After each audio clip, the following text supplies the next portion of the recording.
Now let's talk about VFX organization. This will be how to set up your files and stuff so that everything is organized and you can find what you need easily without having to dig through a million different places. So let's continue with our theme here. We're going to start with our EXR files. And I've got those pulled here, and you should have folders, 1, 2, 3, 4, 5. And this contains your EXR sequences. And that is, this is one of our 5 clips right here, each in their own folder. So from here, you're going to start separating these out into their own folder system. And what I did is I created my folders, and then I saved just like blank, empty folders on my desktop, so that way I'd always have them to go to. But let's take a look at what that looks like right here. These are my VFX folders. It's got the VFX name, reel number, and shot number again, and that's going to be the naming convention throughout all of this stuff. Open that up. You've got plate, reference, assets, so on and so forth, and then within those folders there may or may not be other folders. Yeah, here you go. So now I've got the different kinds of renders that I can do. And real quick, just to kind of break this down. So plate, that's where your original, obviously your plate is going to go. This is the file that you get from the either the DI or the editor to do your work on. A lot of times that is accompanied by a reference file so that you can see, compare what theirs looks like versus, in what theirs looks like in the timeline versus what yours looks like in your software, and you can kind of compare those and solve a lot of problems pretty easily and quickly by having a reference file. If something ends up being a frame or two short, or if your color, your LUT that you receive is not working properly, you can see that just by comparing to the reference file. Next thing there is assets, where you're going to throw all your different assets that you may. Usually I use this for like custom assets that for this particular shot. Like if this was the only shot in the movie that had a certain cell phone screen, I would just put that in here because it goes with that shot and I don't have to reuse it 100 other times. And then you got your After Effects files, my blend files, fusion files. Those are all just the project files that go with this particular shot. Paint support, if you're doing any kind of like paint outs or clean plates or anything like that, you can export those to this folder. Same thing with Roto, you can export either your alpha channeled video, or if you just have like a black and white matte, that can go in this folder. Tracking, a lot of times, especially actually with EXRs, you're going to want to export an MOV file with like a Rec 709 LUT on it. That way you can quickly and easily do like your camera tracking, your camera solves and stuff, and then you're going to do all your compositing back with the EXR file. But this just gives you the ability that the computer can read it easily, and you can do all your tracking very quickly, and that's a lot slower, more laborious process when you're trying to do that with EXR files. Then I've got a folder for my CG frames, because those are going to be different from like the final composite frames. So they get their own folder, and then your renders, and that'll be either like the final EXRs that go back to editorial. I'll also export like CG play blasts here, and that's just like a really quick screen rendering of the animation or whatever's going on. Just like it's not a full render at all, you're just watching it for timing. And then also your QuickTime files. A lot of times you're also required, your final EXRs that get put in the movie are exported, and then editorial also wants like a Rec 709 QuickTime file that they can use for their offline editing, that they can just like drop in really quick and use that, and then when they go online it'll be the EXR file. So that's the difference there. And that's how my VFX files are organized. And once you set these up like this, like I said, if you'll just it's empty, there's nothing in here, put them all in, put them in your like master folder, and then give that kind of a generic name. Then what you can do is you can right click it, copy, come into your new VFX pool that we've just created, and you can start pasting it and renaming it what it's supposed to be. So GA01010, boom, and then we can start dragging these shots into that folder, and just Control V, you can paste it and keep going for all the different shots that you have.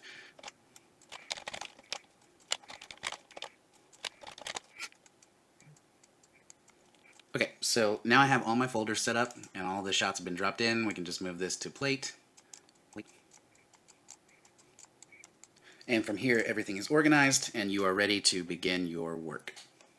Now quickly, let's take a look. It's going to be the same exact thing, but for the MOV files, your pull is going to look more like this. You have just like your traditional just movie clips that are all in a folder. It's not the folders full of EXR files. and you would do the exact same thing with these.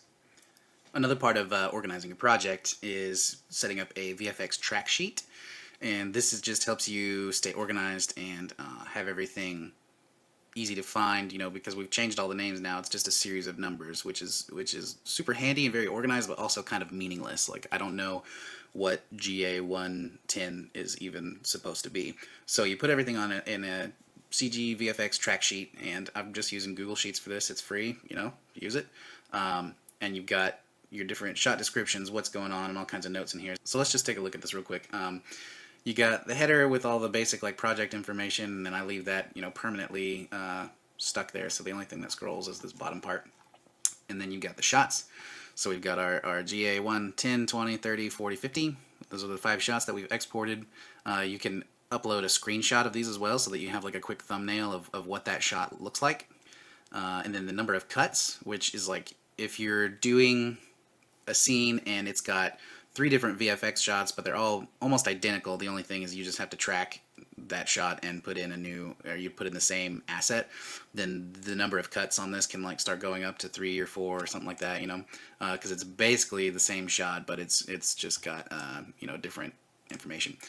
Scene number, a little description of like what the shot is. So 10, you've got a huge castle in the background. For 20, there's a tank driving across the field. For 30, screen replacement, guns firing, explosion in the background.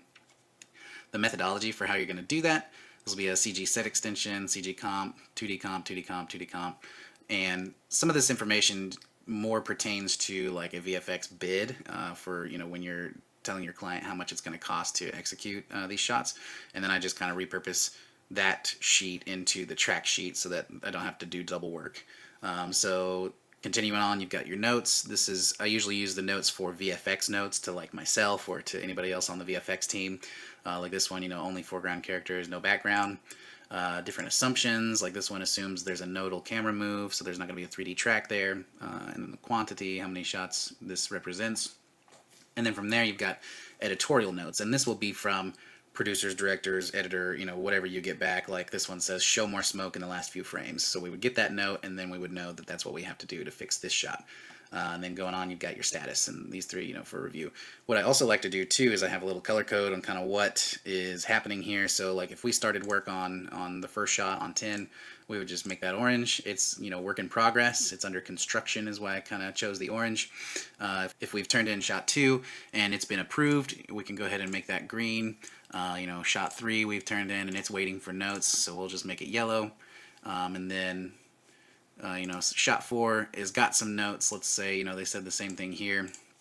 We will just make this red so that we know, okay, this one here needs some work. We've got some notes and there's some things we need to do to fix that. And right here you see everything you need to do. It's all color coded. Once I hop into this project and I'm doing my work for the day, whatever, I know that if I'm focusing on handling notes, I target all the red lines and I can just go through and just check those off, turn it to see, okay, we've uploaded it, we've done the notes, boom, now it's yellow. Once things start getting approved, everything starts to turn green, and then we've got it uploaded, it becomes a dark green, and it's actually really satisfying when you start getting kind of towards the end of a project and all your stuff starts turning green, and now okay, there's only 2 shots left on this and then we're done. So it's a really cool and easy way to keep everything organized and keep yourself on track without becoming overwhelmed with details. So yeah, once you get all of your clips and everything organized, all your files are set up, you're going to be like super organized. Everything's going to be really easy to find, and you'll be ready to start, which will be the next video. We'll talk about how to set up your project in like After Effects. We'll also look at Fusion, because there's pretty big differences between the two, and how to set that up, how to get your VFX going and maintain this professional workflow.